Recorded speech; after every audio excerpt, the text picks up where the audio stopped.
Welcome into Getting Help from Uncle Sam. We promised to have Chief Grayboys back, our Chief of Police. We are going to have him back, and he is going to have some definite things to talk about so that we can be a part of the solution to our problem with crime and a lot of other things. And it's going to take our help, and we've got a great guy to let us know what we need. I would really like to see the laws related to how bail bonding is done be changed. And what I mean by that is it shouldn't be treated like where you can do a payment plan or where it's very easy to bond out, because what we have going on right now, and we've been seeing this unfortunately, is that we will arrest somebody for a violent crime and then we find out that they are actually out on bond for another violent crime. Right. And that hurts the community. And Amen. so, one of the things about it is that, legislation could probably change that. At the same time, when there's discretion, some discretion has to be looked at. And what I mean by that is, if I'm arresting somebody for a violent crime, some violent crimes, this is why you passed the Anita's law, some violent crimes really should not get bond. Right. But the thing about it is that I would love to see it to where across the board people are going, hey, this person was arrested for violent crime and they're not getting bond. Because unfortunately, we've seen too many people who have committed violent crimes who are out on bond for other violent crimes. And I think if that was no longer possible, we would see another huge drop in crime and crime numbers in the city. So there again, I feel like this is the direction that we're looking for, that you're giving us, because we have a responsibility to go to our legislators. They work for us, we elect them, and make our voices heard. Yes. That's how laws get changed. And when you've got good people like you and Derek Cunningham, Sheriff Cunningham, and you're up against those things with the bonding and with the concealed weapon, lack of restrictions, we can change that. So instead of all of us, I think what Jack and I are trying to do for our community is don't just sit around and complain about everything or move. This is your home. Right. So you want a good home, and you have the ability, not just the police, but those of us working with you. We have a responsibility. Right. And the other thing that how much, we've talked about this too, and the resources that are available to us, we all go to church. We all have churches. And we have strong churches and good people. And I think I would like to ask your opinion. I've thought a lot about this, and I think, would it help if we could go to our church leaders and make a request? Stop your mission trips. Just give us 1 year, no mission trips, and make it Mission Montgomery. Now, going to Montgomery and the bad areas there may not be as sexy and fun as somewhere else in Mexico or Haiti or whatever, and I love those folks too. But you know what? The Bible tells you to take the plank out of your own eye first.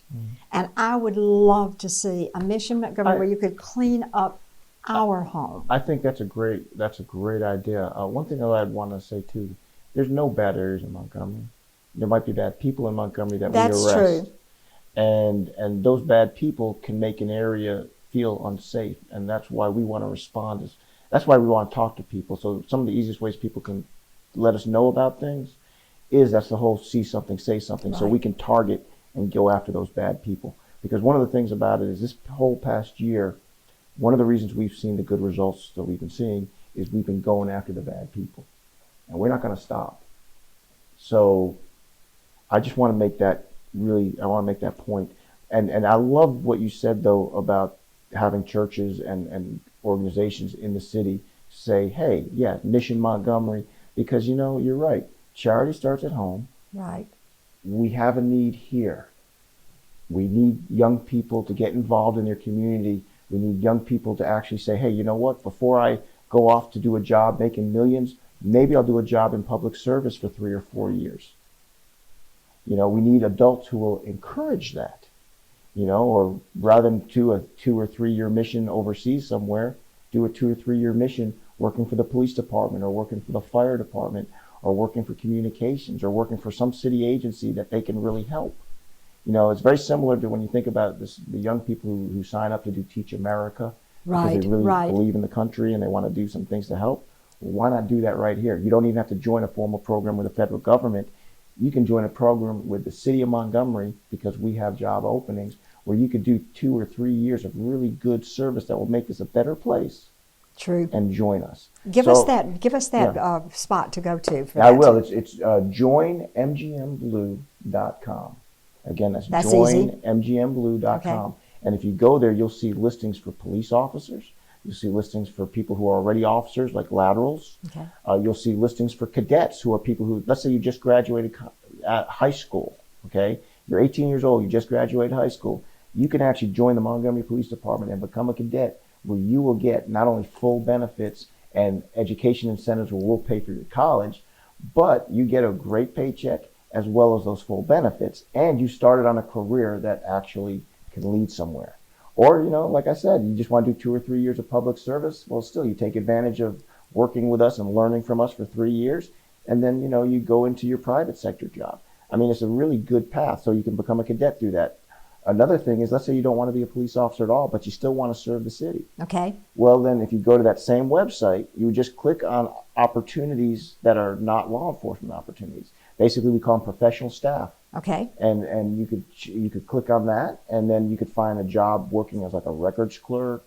You could find a job either corrections or an SPO. I mean, there's, you know, and we're going to list more jobs there as they become, you know, available, so to speak. So I would encourage people to do something along those lines, and I would encourage congregations to talk to their young people about, in a sense, do your mission here. That's right. You know, That's something right. like that. I love and then that. they could even talk to their congregations about, you know what, do your money here, because there's so many non-governmental operations or organizations in the city that are actually helping people with education, helping people with supplies, helping people with food, with shelter, Right. things like that. So yes, go to the churches, talk to them about putting their money into Montgomery, you know, or if they have no money, putting their time into it. Now, there Right. are some churches that are doing that now. Yes, there are. And they've been There very are. noticeable, and I And so I applaud appreciated those. working with them.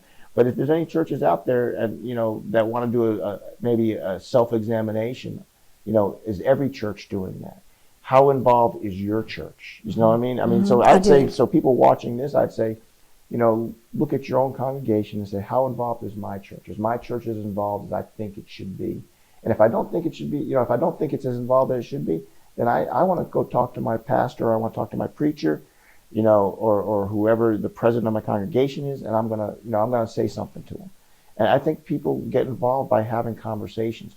A lot of the success that we talk about over the past 12 months, now we still have a long way to go, but the reason we've been making progress over the last 12 months overall with my agency and with the city has been because of the interpersonal relationships that me and the officers that I work with have been making with the citizens in this city. Amen. That is so integral. But the thing is those citizens don't just need to talk to us. If they start talking to each other and coming up with ideas, There you go. they can make things happen, because there's so much that police can't do. I mean, you know, we are not social workers, even though a lot of times Right. we try to help.